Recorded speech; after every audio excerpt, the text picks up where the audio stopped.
Hey you guys, it's Diane, and tonight we are going to discuss intermittent fasting and hypoglycemia.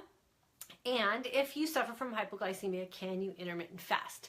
So my name is Diane. If you are new here, I help women find nutritional plans and fitness programs to help them feel and look their best and live their most authentic life. And part of that for me in my life recently has been intermittent fasting. So I'm going to kind of share a little bit of what I have found from my research with intermittent fasting. But before I go any further, I do want to just make a quick disclaimer that I am not a doctor. And so the information that I'm presenting here is just basically me and my opinion and the research that I have done and just my own personal thoughts about intermittent fasting and how I see it relating to hypoglycemia. And you should always check with your physician if you are, on any kind of medication or you're dealing with any kind of illness or disease that is under a doctor's supervision. So, intermittent fasting and hypoglycemia. I get this question a lot from women. And if you're jumping on and you suffer from hypoglycemia, definitely feel free to leave a comment so I kind of know you're there and see if we can maybe address some questions that you might have for yourself. Oh, hey, Allison, you are not technically challenged. You're here, so that's good. Okay, so what I have found through my research is that people with hypoglycemia can, in fact, intermittent fast, and it can also help people with hypoglycemia, especially women. But you must watch your medication if you are on a medication, and it is always advised to work with your doctor. And the reason that you have to watch your medication closely is because intermittent fasting does naturally just lower your blood sugar levels, because when you're fasting, remember, we are putting ourselves in a position where we are burning through our glucose storage. And glucose is created when we have insulin, and we get insulin from eating. So if we don't eat and we're controlling our insulin and we're burning through our glucose, then our blood sugar levels naturally are going to fall. That's just the chemical process of going without food. So if you're on medication and you're noticing that your blood sugar levels are dropping, you want to make sure that hey Nancy, that you are working with your physician, because you don't want to be sort of double medicated or put yourself in a position where your blood sugars drop too low.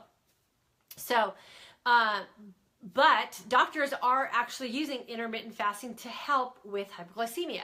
So it might be one of those things that is worth bringing up to your doctor and maybe kind of discussing possibly starting intermittent fasting, but doing it on more of the, less extreme end of things, and maybe just, starting with like a 12-hour fasting window, and then maybe working up to like a 13-hour fasting window, and just kind of see how your body adjusts to it.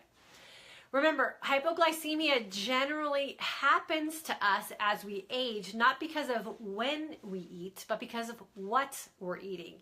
And so I'm sure if you are working with your physician and you have hypoglycemia, you're probably also doing the things to change your diet to get yourself in a position where you are not suffering from hypoglycemia anymore, or that it's a controlled situation. So intermittent fasting doesn't have to be that thing that just because you are suffering from a specific situation that you can't take advantage of all the other benefits that intermittent fasting has to offer you. Because remember, intermittent fasting does so many things for us on the health side of things.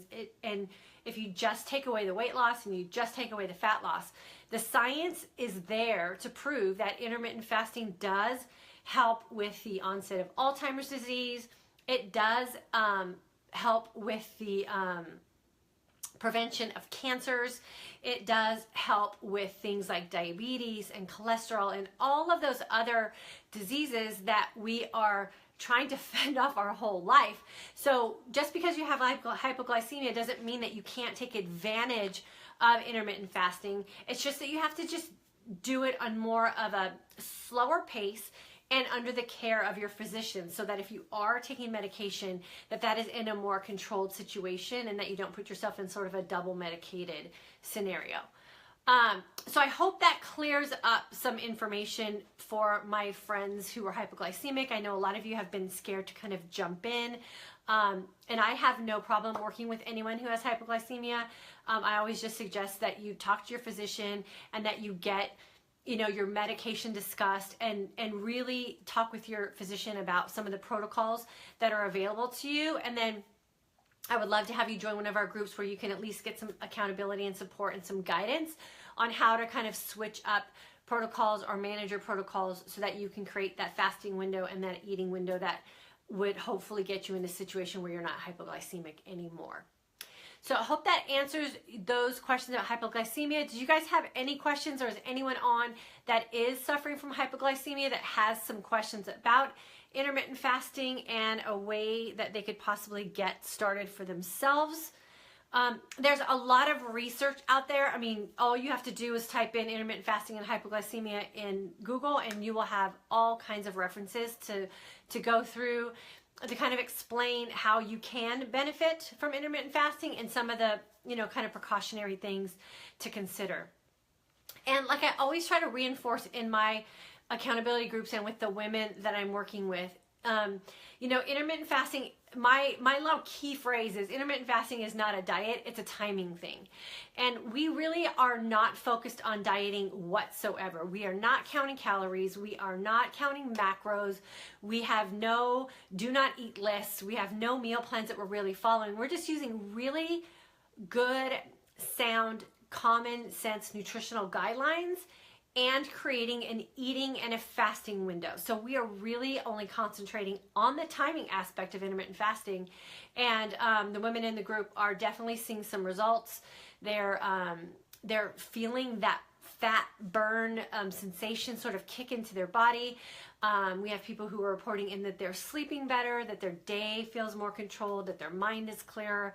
And those are really those initial benefits of intermittent fasting. And then once you get that body chemistry switched over from producing insulin and burning off that glucose, and you really start tapping into that body fat, you will be a self-revving machine, and it is an amazing feeling to just be energized off your own body's metabolism and fat burning.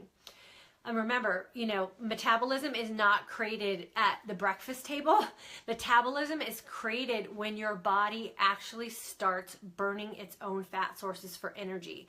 And that can only be done when you are kind of in that fasting window and you have burned off that glucose and you're actually burning your fat for energy. So I know the diet world has us all kind of misled on what we're supposed to be doing diet-wise, and it's a big industry, and it's hard to sell fasting because there's not a whole lot to sell. You're just kind of creating a time and space where you're just choosing to not take in any calories. So any questions there? If you're on, definitely give me a shout out so I can see that you're here. If this is the kind of topic that you guys like me to talk about, maybe more specific situations with intermittent fasting, throw me some likes or put a comment down below, and I can pull up some of the research that I have found and maybe address a specific issue that you might be having. I know that there have been a lot of women that have reached out to me and are just too afraid to try intermittent fasting, and that sort of makes me sad, because I think that in the right situation and with the right guidance and information, it really could be one of those situations that could benefit you in your situation. So for my people who are in my intermittent fasting group, I have something to show you. Hopefully you can see this. It's my new t-shirt, and it says, "Where's my coffee?" We are all coffee lovers when we're intermittent fasting, so I thought this was an appropriate shirt to wear tonight for our live group here. Okay, so I am not seeing any questions come across.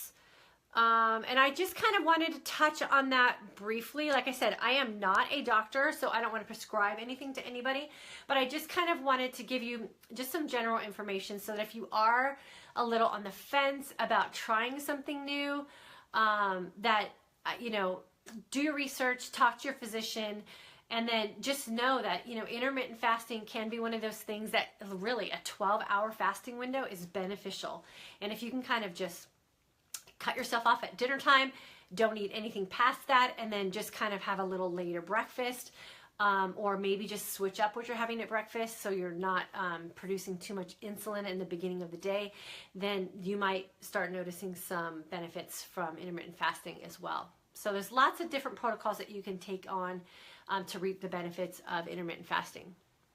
So I am going to jump off because it is Wednesday night, and that's the night that Michael and I kind of sit down and have a little downtime in front of the TV, and it's International Women's Day, so I'm not supposed to be working anyway.